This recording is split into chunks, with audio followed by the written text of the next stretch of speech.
love this so much. I hope you really like it. This one's crazy. Oh, great. You like it? Oh, thanks so much. Happy when she read it over and over again. I had to read it myself.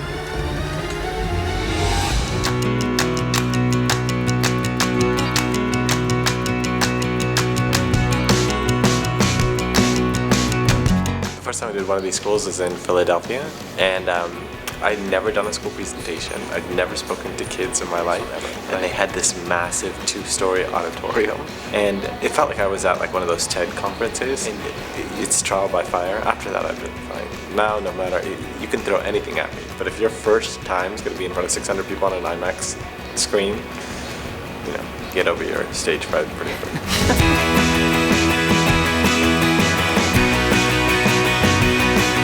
Inspired you to write these books?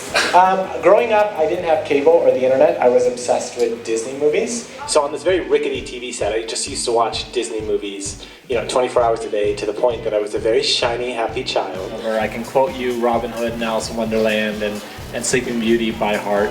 When I went to college, I took a class on Grimm's fairy tales and became obsessed with the fact that the original stories were all about, darkness and murder and all the sort of insane things that we never see in the Disney sanitized versions, and I realized that my entire life was built on a lie. Why could kids in the 1800s handle real comedy and horror and lightness and darkness in their fairy tales, and all we get are princesses in pink, merry princes at the end?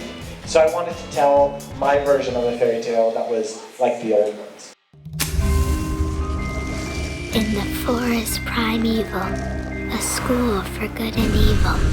2 towers like twin heads, one for the good, one for the wicked.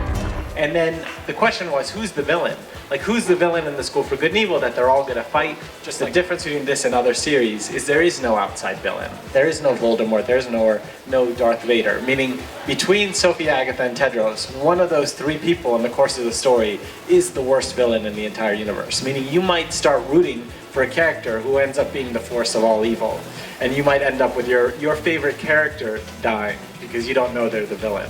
And so the secret to the School for Good and Evil is there's a lot more gray and ambiguity because you can't necessarily pinpoint who the hero is and who the villain is from the beginning. It was pretty exciting. And when I read it, I thought it was amazing. Oh, that's good. My goal in life is to kind of show everybody that characters are not fixed. People change. People make wrong decisions. You might be a hero at one point in your life, and then you may do something rotten to someone, and then you're the villain. So it all depends on what you are at any given moment.